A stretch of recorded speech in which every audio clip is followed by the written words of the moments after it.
Okay guys, meron tayo ditong wireless lavalier microphone. So, titesting natin siya guys kung okay naman siya.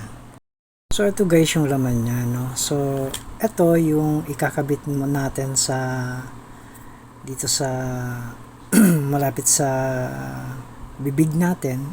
And ito yung ilalagay natin dito sa ilalim ng cellphone. Okay? So, yan, ikakabit natin yan dito. Ito. So, ito naman na isa, pwede mong palitan ito. Okay? Ito, pwede mo siyang palitan. So, kung gusto mo ng may pagka-formal konti, na magbukang lapel siya, is ito yung gamitin mo. So, at the same time, mayroon siyang certificate card. Ito, certificate card, and mayroon siyang manual. Okay? Ito yung manual na.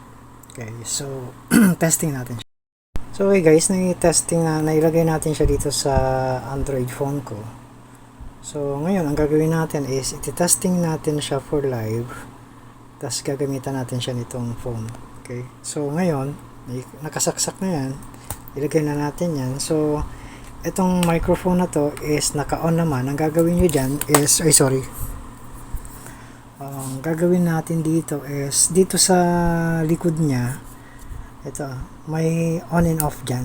So, pag pinindot mo yan, pernas mo siya ng matagal sa likod, ma-off siya. Then, pag pernas nyo ulit to, ng isa pa, so magbubukas siya. So, kailangan ganyan yung nagbiblink siya ng green, no? So, meaning na naka-activate siya. So, titesting natin siya, then mag-ano tayo ng live. Okay. Mic, test mic, hello, test mic, hello.